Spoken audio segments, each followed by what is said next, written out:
Then he said to them, "My soul is overwhelmed with sorrow to the point of death. Stay here and keep watch with me." Going a little farther, he fell with his face to the ground and prayed, "My Father, if it is possible, may this cup be taken from me, yet not as I will, but as you will." He went away a second time and prayed, "My Father, if it is not possible for this cup to be taken away unless I drink it, may your will be done." Who has believed our message? And to whom has the arm of the Lord been revealed? He grew up before him like a tender shoot, and like a root out of dry ground. He had no beauty or majesty to attract us to him, nothing in his appearance that we should desire him.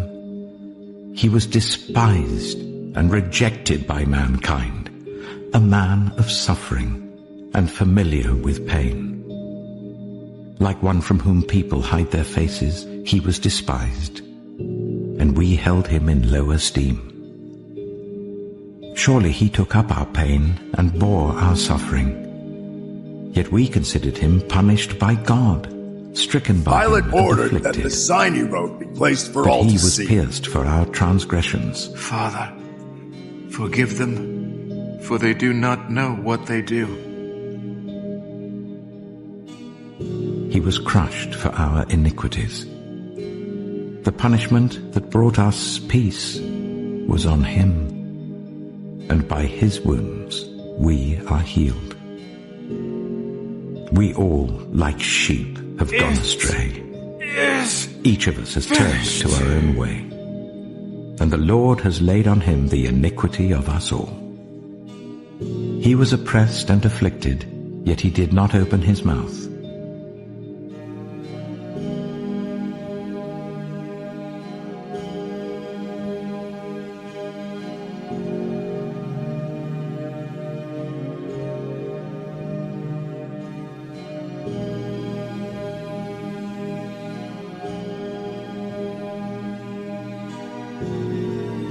He was led like a lamb to the slaughter, and as a sheep before its shearers is silent, so he did not open his mouth.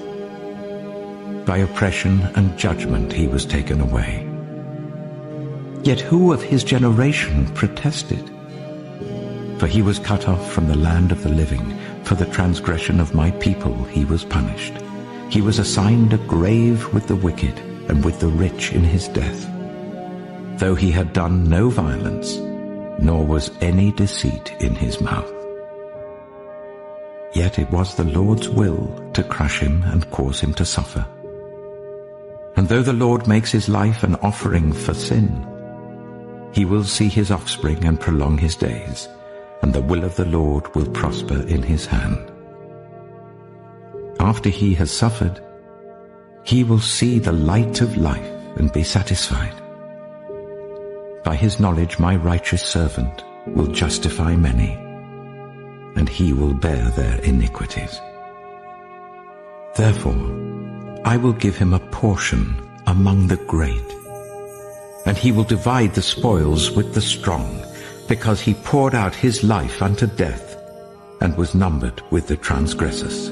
For he bore the sin of many, and made intercession for the transgressors. Jesus would have loved to be treated the way they treated him on Passion of the Christ. It was such a cute depiction of what really happened to him. And that was the best depiction we ever seen of Jesus' crucifixion. His intestines were hanging out. His entire rib cage was showing on both sides. His beard chunks were pulled out. His spine was opened up and exposed. The tissues and the muscles around his spine were exposed. He was beat butt naked. He was mutilated from his penis down. Isaiah chapter 11 says, you could not tell whether he was man or a woman, and he was naked. Romans didn't crucify you with a garment. You were naked. The closest thing they had in that movie was how when they beat him with the cat of nine tail whips with the hooks, and they were ripping chunks out of him. Closest thing they had in that movie was when the Roman guard, after they beat him on his back, the Roman guard turned him over, went like that, and they beat him in the front. That's how they did him. All of this was ripped open, all in shreds. He had to carry a 200-pound, 300-pound own cross, like how we squat in the gym. He had to carry that for some miles up a hill with his body open, all his blood gone, completely no energy. And he carries it for a long way. Shows you how strong Jesus was in his human body. He gets pierced in his hands with nails. The nails are like railroad picks. It pierces through the nerves in his hands. And I don't know if you ever pinched a nerve, but all the nerves in his hands are pierced through. Nerve here,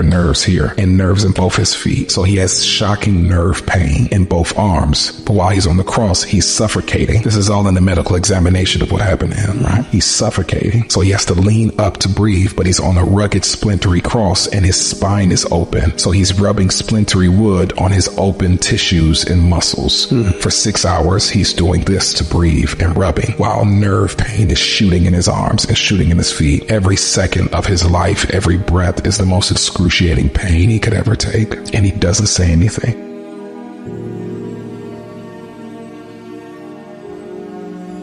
Scorn has broken my heart and has left me helpless. I looked for sympathy, but there was none. For comforters, but I found none. They put gall in my food and gave me vinegar for my thirst.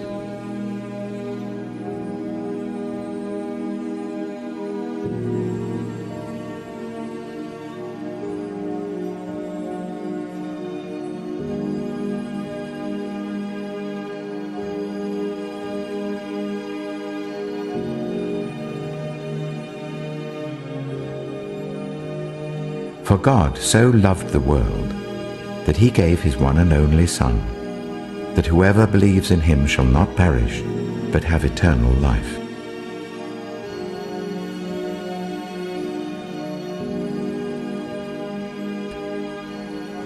For God did not send his Son into the world to condemn the world, but to save the world through him. Whoever believes in him is not condemned, I am the resurrection. but whoever does not believe stands condemned already, because they have not believed in the name of God's one and only Son.